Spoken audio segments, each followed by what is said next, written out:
ARE Podcast, episode number 48.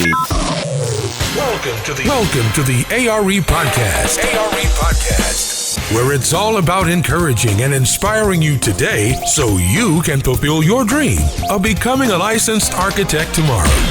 And now your host, David Doucette.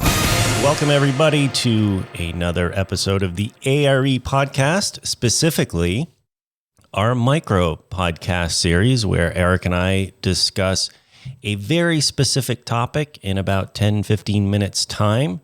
These short bursts of focused information is our goal. So I'm joined today with Eric. And Eric, what do we have for today's micro podcast topic? Well, let's start out with really our call of the week, which really relates to our topic. This call, I probably get this twice a week, to be honest with you.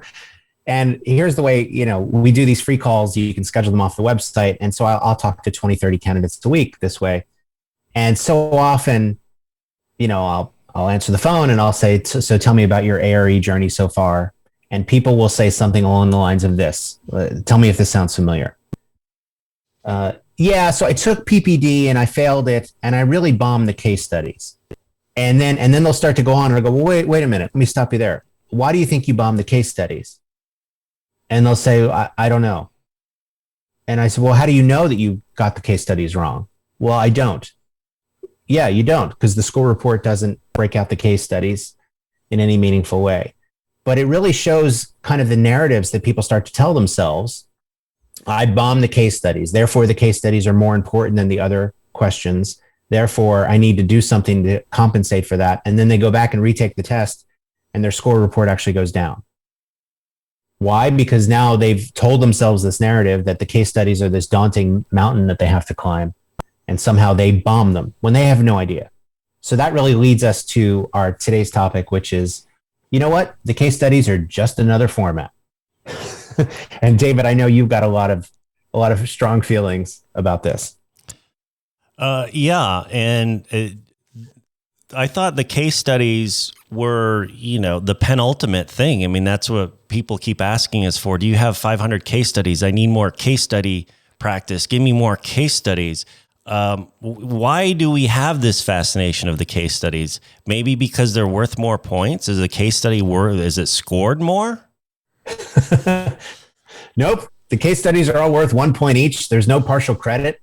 They're worth 1 point each, just like the drag and drop, just like the hotspot, just like the multiple choice, just like the fill in the blank. They're all worth 1 point each. And yet everybody thinks they're special. Yeah, it's funny. It's definitely a red herring because even in our own coaching, we see that, right, with a focus on case studies, and we always try and steer that for a couple of reasons. The case studies are more time consuming to answer, so they're going to eat up more valuable time. And as Eric and I have talked about before, time management is critical in this process. So the case study questions, you're going after a question that is worth the same point as your regular multiple choice questions, but they're going to take you more time, which is why we always do them last. Not even an issue of trying to do them first. You're going to burn valuable time. So we do them last. And just to put this in perspective, let's say, depending on the division, there's 20 case study questions. Might be even a little less than that. Again, depending on the division. Out of those 20, maybe 12, 13 actually require us to look at the drawings that they're giving us. The other 7 don't. We don't need to. So we're creating all of this anxiety, all of this worry about 12 to 13 questions out of, 85, whatever the division we're taking. So way too much emphasis on the case studies. Not saying they're not important, but they're no more important than anything else, but we seem to put more importance on them. As you can attest to, Eric, because you get the web chat questions asking for more case studies probably at least once a week. Oh my God. And so many people telling me that, well, I did the case studies first. And they'll say this, I did really well in the case studies. I did them first and I got them out of the way. But then I only left myself 42 minutes to answer the remaining 65 items on the test, and I really messed up. And I'm like, why did you do that? So in essence, what you did was you blew 2 hours in pursuit of 20 points and really jeopardized the 65 points that were remaining for you sitting there waiting to be gotten. And you have to remember that your job on test day is not to answer the case studies first. Your job on test day is also not to answer all of the questions in the exact order they give them to you. Your job on test day is to rack up as many points in the time provided. It's a subtle but very, very important difference that most people fail to understand. How much time, because this one comes up a lot too, how much time should we leave for the case studies? Obviously, the different divisions have different lengths of time, but in general, how much time are we looking to leave for the case studies? And as we know, all of this is a time management strategy. But yeah, how much time do we need for the case studies? Well, every test has a different number of case study items, remember, and you can see this in the ARE handbook. But generally, we tell people to budget around an hour and a half just for the case studies. Definitely do them at the end, so that way you don't waste all your time just pursuing those. The other way to think about it is give yourself 5 minutes per question. So if there's 20 case study items, 5 minutes per question is 100 minutes. So that's about an hour and a half, right? So you're in a good range. If it's not exact, don't fret or panic.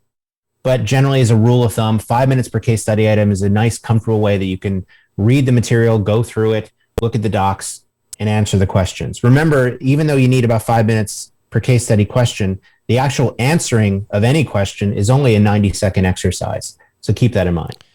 Which, to back that out, again, depending on the division you are, back that time out, and that will give you about the time you should be spending on your multiple choice. And time yourself in practice exams. Don't be showing up to the exam center trying to practice your time for the first time. You should be doing this, whether our exam simulator or somebody else's, doesn't matter, but practice your time, because time management is probably the most important thing on exam day. And I don't think we focus on it often enough, sometimes because we're so worried about forgetting content. Yeah, exactly right. The content is a challenge. There's a lot to know, of course, but so many smart, talented people fail their exam because they run out of time.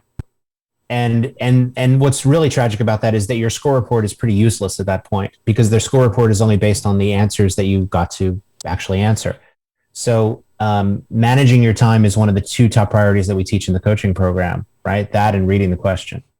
And the case studies, knowing that they're just a format, just like drag and drop, just like hotspot, just like multiple choice, just another format. They're all worth 1 point each. They're not special. Perhaps the best thing that I can tell any of you right now is that, you know what? You could actually skip all of the case studies entirely and still technically pass the exam. I wouldn't recommend it by any means, but it is possible just in terms of scoring, right? So keep that in mind. That's how unspecial the case studies are. Why do we get so worked up about the case studies? Is it because it seems the most relatable to us, or the most real to us, or the most sort of like a test for us? Like they're really testing our skill as an architect? Is that what's going on? Yeah, maybe the each of the individual questions they're like appetizers, so you can kind of eat those and never get full. But the case study feels like a meal. That might be it. The other thing is, I think, if you look at the way NCARB structures the exam, the case studies are cordoned off into their own section. And so it does kind of imply that they're somehow they're the VIP section of the club, that they're somehow more important. And, it's funny because when I asked NCARB, why did you guys do that? Their answer was perfect NCARB, which was, well, because the software is not that smart. And so we needed to kind of build another section just for the case study so it could load in the documents. So it was more of a computer memory issue than a usability issue. Okay. I think with all that, actually, we have covered our case studies and our microburst topics. We're at about 9 minutes, which is unusual for both of us. We can usually fill 9 minutes with a monologue.